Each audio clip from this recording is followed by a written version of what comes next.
সালামু আলাইকুম। আবারও চলে আসলাম আপনাদের মাঝে পাওয়ার কেবল ইনস্টলেশন। এর আগে আমি একটা ভিডিও দিয়েছিলাম পাওয়ার কেবল ইনস্টলেশন পার্ট 1।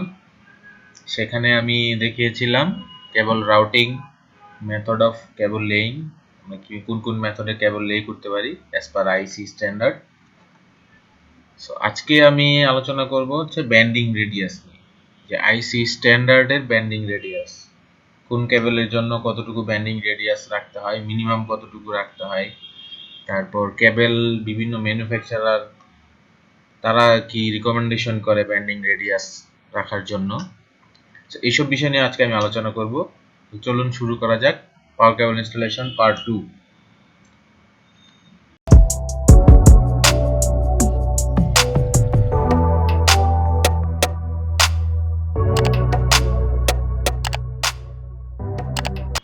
স্ক্রিনে আপনারা দেখতে পাচ্ছেন what is the standard power cable installation part 2। আজকে আমার আলোচনার বিষয় হচ্ছে ব্যান্ডিং রেডিয়াস। সো ফার্স্ট আমাদেরকে বুঝতে হবে বা জানতে হবে যে ব্যান্ডিং রেডিয়াস কি জিনিস। What is the bending radius? Bending radius হচ্ছে the cable bending radius is a measurement of the smallest radius a cable can be bent around without damaging the cable. আমরা যখন কেবল লে করি, কেবল আমরা স্ট্রেট সোজা যখন কেবলগুলো লে করি, সোজাও লে করতে পারি, অথবা বিভিন্ন জায়গায় আমাদের প্রয়োজন অনুযায়ী কেবল বিভিন্ন জায়গায় ব্যান্ড করতে হয়। কোথাও হয়তো 60 ডিগ্রিতে ব্যান্ড হয়, কোথাও হয়তো 45 ডিগ্রিতে ব্যান্ড হয়, কোথাও উপরের দিকে যায়, কোথাও ডান দিকে যায় অথবা বাম দিকে যায়। বিভিন্ন সময় আমাদের বিভিন্ন অ্যাঙ্গেলে ব্যান্ড করতে হয়। এখন আমরা কতটুকু মিনিমাম লেভেলে ব্যান্ড করতে পারি সেই বিষয়টা নিয়েই আজকে আলোচনা। আচ্ছা, এবার ব্যান্ডিং রেডিয়াস কি কি বিষয়ের উপর ডিপেন্ড করে? যেমন এখানে বলা আছে factors which influence the minimum bending radius include the cable size, cable construction, the conductor type and the sheathing and the insulation. মানে হচ্ছে কেবলের যে কনস্ট্রাকশন টাইপ, কন্ডাক্টরের টাইপ, উপরে যে আউটার ইনসুলেশন থাকে ইনসুলেশনের টাইপ, কেবল সাইজ, এইসব বিষয়ের উপর ভেরি করে ব্যান্ডিং রেডিয়াস কত হবে। ব্যান্ডিং রেডিয়াস যদি আমরা অ্যালাউবল যে রেঞ্জ আছে এই রেঞ্জের নিচে চলে আসি তাহলে কি প্রবলেম হতে পারে? এবং প্রথমে বলা আছে if a cable is bent beyond its allowed radius it will generate crosstalk or interference. এটা হচ্ছে কমিউনিকেশন কেবলের জন্য প্রযোজ্য। যদি কেবল যে ব্যান্ডিং রেডিয়াস আছে এর মিনিমাম রেঞ্জের নিচে চলে আসে সেই ক্ষেত্রে ইন্টারফারেন্স তৈরি করে এবং ক্রসটক হতে পারে, সেটা হচ্ছে কমিউনিকেশন ট্রান্সমিশনের জন্য। পাওয়ার কেবলের জন্য যেটা হতে পারে it can cross for cracked insulation, broken conductor or tears in the jacket or conductor wire. মানে হচ্ছে ইনসুলেশন ড্যামেজ হতে পারে, ভিতরের কন্ডাক্টর ড্যামেজ হতে পারে, অথবা কন্ডাক্টরের মধ্যে ক্র্যাক হতে পারে। It is important to avoid unnecessarily damaging the cable which can shorten its life, potentially leading to shock or fire. কেবল যদি মিনিমাম অ্যালাউয়েবল ব্যান্ডিং রেডিয়াসের মধ্যে না রাখা হয় সেক্ষেত্রে কেবলের যে লাইফ টাইম সেটাও কমে যেতে পারে, শক, ফায়ার হতে পারে। যে ব্যান্ড আছে ওই ব্যান্ডের জায়গাটাতে হিট তৈরি হতে পারে, হিটের কারণে কেবলের লাইফ টাইম কমে যায়। সো কেবলের ব্যান্ডিং রেডিয়াস একটা খুবই গুরুত্বপূর্ণ বিষয়। What is bending radius? এখানে ব্যান্ডিং রেডিয়াসের দুইটা পিকচার দিয়েছি আমি। এখানে আমি যদি ডান দিকের পিকচারটা দেখি, এই যে ইয়েলো কালার লাইন যেটা, এটা হচ্ছে একটা কেবল। এই কেবলটা এখানে ব্যান্ড করা আছে এবং এর ব্যান্ডিং রেডিয়াসটা হবে, আমি যে এখানে একটা বৃত্ত আঁকি, এই বৃত্তের যে রেডিয়াস, এই রেডিয়াসটাই হচ্ছে কেবলের একটা ব্যান্ডিং। আচ্ছা, কেবলের ব্যান্ড, এই পয়েন্ট থেকে কেবলের ব্যান্ড শুরু হয়েছে এবং এই পয়েন্টে এসে কেবলের ব্যান্ড শেষ হয়ে গেছে। তার মানে এটা হচ্ছে টোটাল ব্যান্ড কেবলের।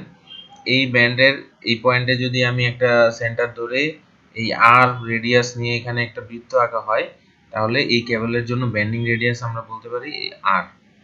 যেমন এই ডান পাশের পিকচারটাতে এই এই যে সার্কেলটা আঁকা আছে, এই বৃত্তটার যে রেডিয়াস এটাই হচ্ছে এই কেবলের জন্য ব্যান্ডিং রেডিয়াস।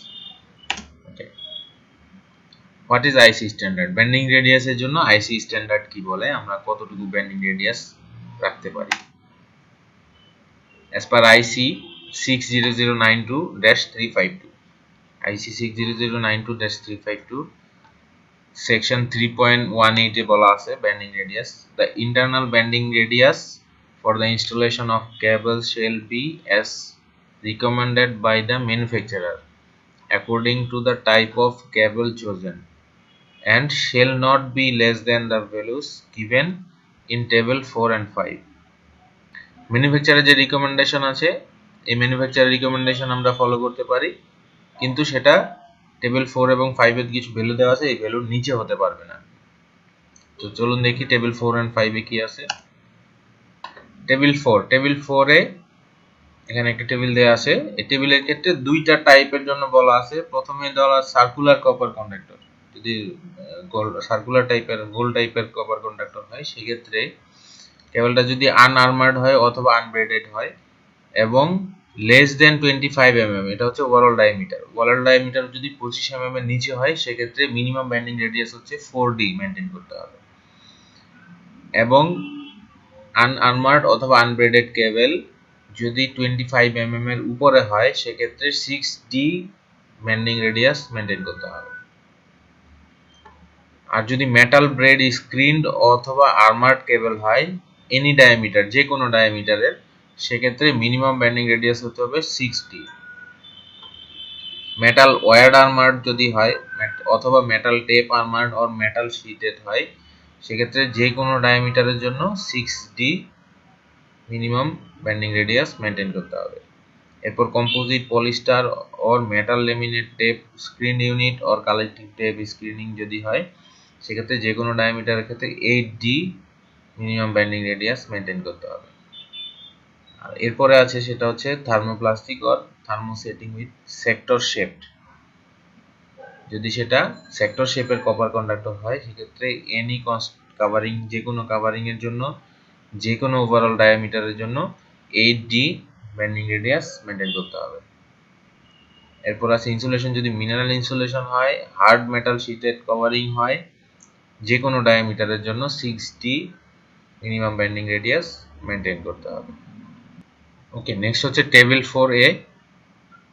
এটা হচ্ছে cables for rated voltage 3.6 kV থেকে and above, উপরের দিকে, যেমন বাংলাদেশ 11 kV, 33 kV, 132 kV এবং এর উপরে যে ভোল্টেজ লেভেল আছে এর জন্য। এক্ষেত্রে সিঙ্গেল কোর কেবল যদি হয় সেক্ষেত্রে যে কোনো ডায়ামিটারের কেবল আমাদের মিনিমাম ব্যান্ডিং রেডিয়াস মানতে হবে হচ্ছে 12D। আর 3 কোর কেবল হলে যে কোনো ডায়ামিটারের জন্য মিনিমাম ব্যান্ডিং রেডিয়াস হচ্ছে 9D।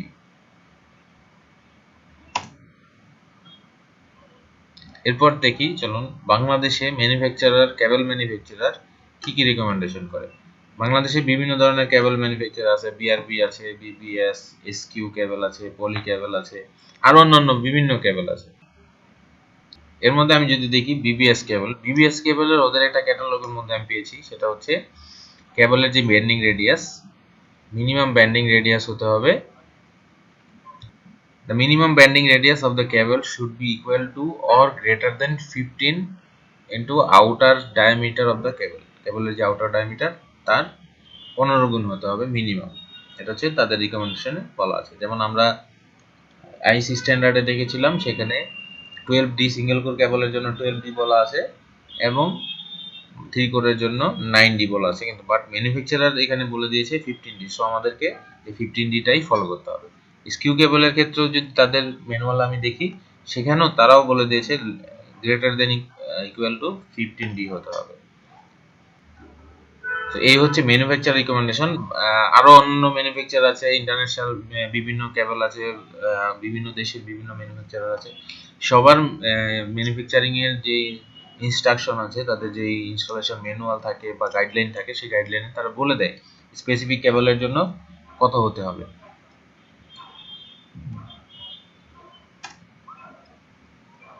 এখন আমি দেখাচ্ছি আপনাদেরকে, এটা একটা কেবলের ইনস্টলেশনের কিছু ছবি, যেমন এখানে দেখতে পাচ্ছেন এখানে একটা কেবল, এখানে দুইটা ব্যান্ড হয়েছে, এখানে একটা ব্যান্ড হয়েছে, আবার এখানে এসে আর একটা ব্যান্ড হয়েছে।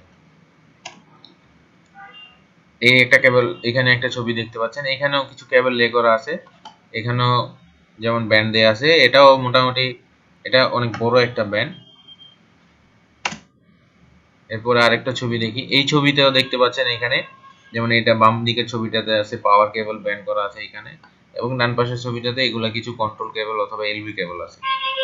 এই ব্যান্ডগুলোও আমরা যদি ব্যান্ডিং রেডিয়াস এখান থেকে মেজার করতে চাই, সেক্ষেত্রে এই কেবলের, যেমন এই কেবলটাতে এই কেবলের ব্যান্ডিং রেডিয়াস যদি আমরা এখানে মেজার করতে চাই, তাহলে এখানে যদি আমরা একটা সার্কেল আঁকি, একটা বৃত্ত আঁকি, এই বৃত্তর যে রেডিয়াসটা হবে সেটাই হবে এই কেবলের ব্যান্ডিং রেডিয়াস।